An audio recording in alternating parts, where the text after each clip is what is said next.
Thank you, thank you. I'm coming! Ready?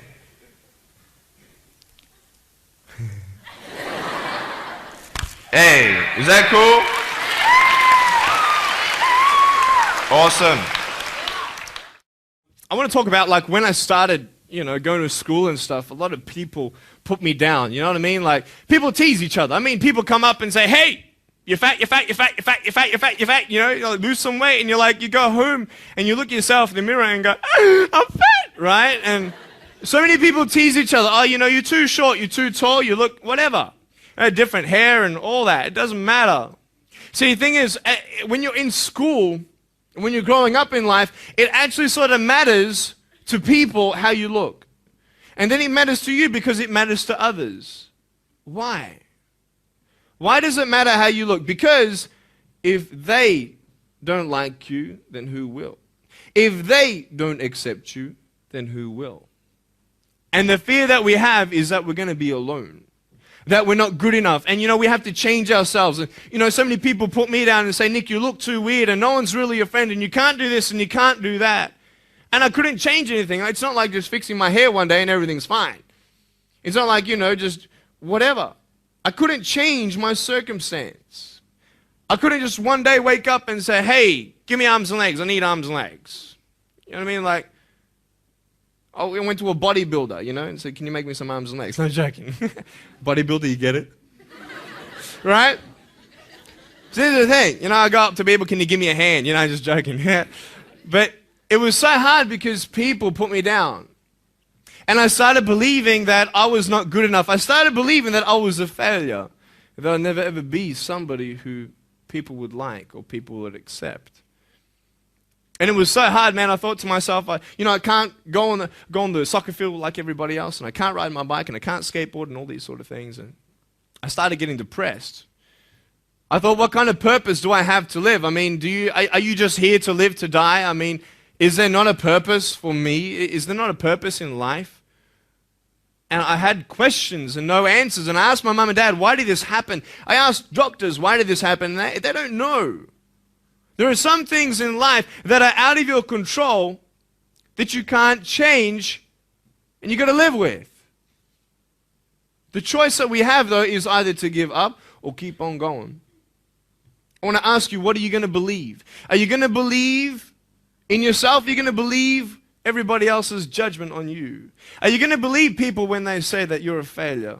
When no one really likes you, no one really cares about you. And it's not really to say that, hey, you need someone to come up and say, hey, really, I like you, I care about you. No, it's not that, but it's the fact that people put you down. People don't even look you in the eye. People ask you how you are, and you say fine, but you're not fine, and they'll never know that. I tell you, life is interesting. Life's a journey. See this phone here? Let's say that I want to go to the phone, right? And I start from over here. Now, to get to the phone, it's not like I'm going to start meditating and going hum, right, and float across the air, right? It's not going to work. It's not like I'm going to go hum and woo, it's not going to work. So I have to take one step at a time, one step at a time, one step at a time. You can only take one step at a time. I don't care how big your step is, it's only one step at a time. You can't do two steps in one. You understand? So it's like one step at a time. And you take steps in this direction, you take steps in that direction, sort of get lost along the way, and sometimes you fall down. Now, to illustrate my point, I'm going to jump off the table, do a back twist, and land on the floor. Okay? Is that cool? Are you ready? Oh, there's a clock there? Okay, can you move the clock for a second, please? Beautiful, beautiful. All right. You ready? So, are you guys ready? Just let me know when you're ready. Are you ready? Okay, ready? 1, 2. I'm joking, man. Are you serious? Just put the clock back there. If I did that, I'll break my arm or something. You know what I mean? But honestly, along the way, you might fall down like this. Ready? Right? Hello! Right. So what do you do when you fall down? Get back up. Everybody knows to get back up, because if I start walking, I'm not going to get anywhere. But I tell you, there are some times in life where you fall down and you feel like you don't have the strength to get back up. You sort of put a mask on your face when you come to school and pretend that everything's okay when it's not, and you go home and lay in your bed when no one's looking at you, when you don't have to impress anybody, and you're yourself. And fear comes in. You know the fear that you have as soon as you walk into the doors of your house. Maybe there's a broken home. Maybe you have doubt in your life. Maybe you don't know for sure what's going to be happening in the future, and it scares you. Maybe you're worried about what people think of you, what people say about you. Just that fear paralyzes you. And I just want to ask you today, do you think you have hope? Because I tell you, I'm down here, face down, and I have no arms, no legs.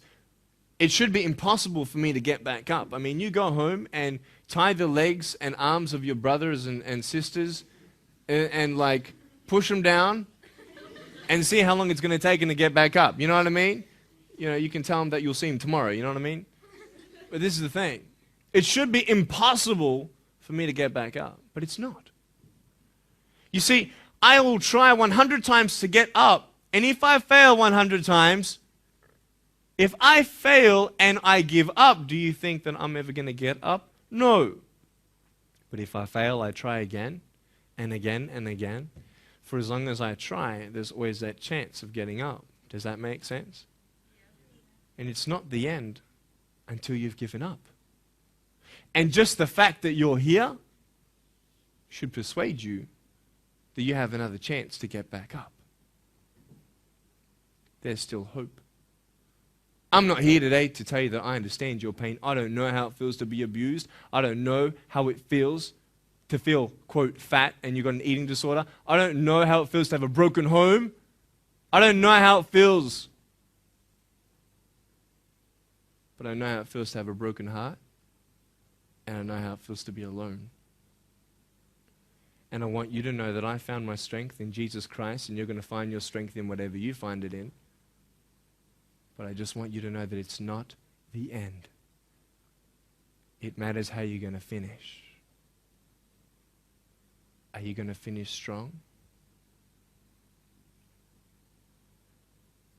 And you will find that strength to get back up like this.